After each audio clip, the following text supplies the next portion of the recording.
Hallo ihr Lieben, schön, dass ihr wieder mit dabei seid. Heute geht es bei uns darum, mit welchen einfachen Mitteln ihr euren Raum zum Wohlfühlen gestalten könnt.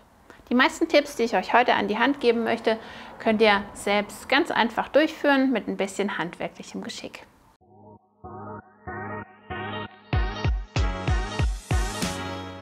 Mein Lieblingsthema Farbe. Obwohl, ich habe heute mehrere Lieblingsthemen dabei, aber egal.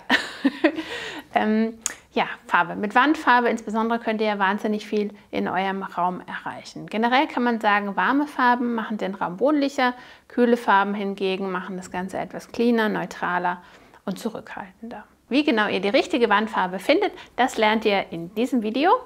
Da haben wir uns schon mal mit beschäftigt, wie ihr genau diesen Farbton finden könnt. So, da kommen wir jetzt auch schon wieder zu meinem zweiten Lieblingsthema, eigentlich fast mein erstes Lieblingsthema, und zwar Textilien. Mit Textilien im Raum könnt ihr so viel erreichen, ihr könnt den Raum so viel wohnlicher machen und insbesondere mit Vorhängen kann man eigentlich auch nichts falsch machen, es sei denn, sie sind zu kurz oder ihr habt einfach zu wenig Stoff. Generell, Vorhänge sind ein absolutes Muss, finde ich, um eben Wohnlichkeit in den Raum zu bringen. Dann haben wir natürlich auch noch das Thema Teppiche, damit könnt ihr auch ganz viel erreichen. Und das Schöne ist, ihr bringt nicht nur Wohnlichkeit rein mit diesen Materialien, sondern ihr könnt auch ein bisschen was für die Akustik tun. Das heißt, wenn es halt, Vorhänge und Teppiche verwenden, ist super. Wie ihr den richtigen Vorhang findet, das lernt ihr in diesem Video. Da haben wir uns damit beschäftigt, ja, welche unterschiedlichen Vorhänge, Raffrollos, Plissés und so weiter gibt es und wie wendet man was an. Jetzt geht es nicht nur darum, Vorhänge und Teppiche auszusuchen, sondern ihr könnt natürlich auch mit weiteren Dingen spielen, insbesondere mit Kissen, wie man hier ganz schön sehen kann, mit unterschiedlichen Texturen und auch mit Decken und so weiter könnt ihr ganz viel Wohnlichkeit in euren Raum bekommen. Und natürlich auch Farbe, man kann die in unterschiedlichen Farben gestalten oder mit unterschiedlichen Mustern arbeiten und in unterschiedlichen Ausführungen, ob das jetzt ein bisschen mit Fell ist oder ob das ein raues oder ein glattes Material ist, so könnt ihr sehr viel Kontrast in den Raum bringen und es macht es einfach wahnsinnig wohnlich.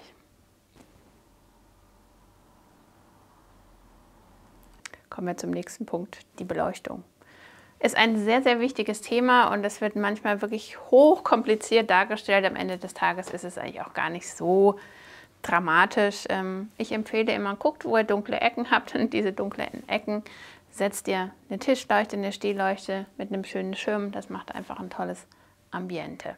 Gerade in den Beispielbildern, die wir euch gleich nochmal zeigen, haben wir doch relativ viele Leuchten eingeplant, aber es ist genau das, was den Raum eben entsprechend wohnlich macht. Also geht ein bisschen weg von der Intuition und versucht nochmal, ihr könnt ja ein bisschen ausprobieren, wenn ihr in einem anderen Raum noch Tischleuchten habt, stellt die einfach mal dahin abends und schaut, wie die Wirkung im Raum ist.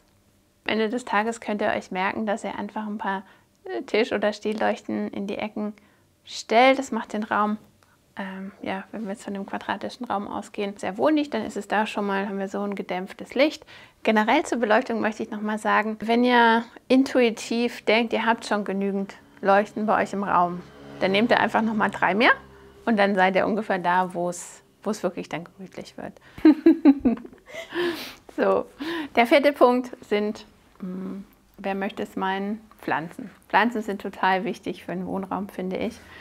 Sie runden das Konzept ab, bringen nochmal was Natürliches in den Raum und zusätzlich haben die natürlich noch den tollen Effekt, dass sie eure Luft reinigen.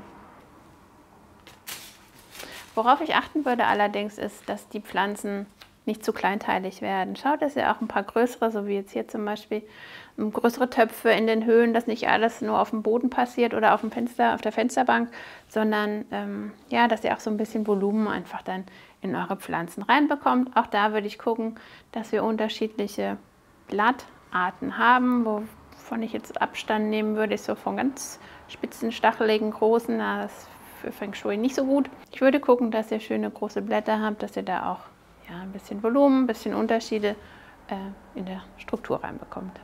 So, das 5. und letzte Thema ist die Dekoration. Ist natürlich auch ein sehr wichtiges Thema, hat aber vielleicht nicht ganz so einen großen Effekt wie die anderen, die ich vorher nannte.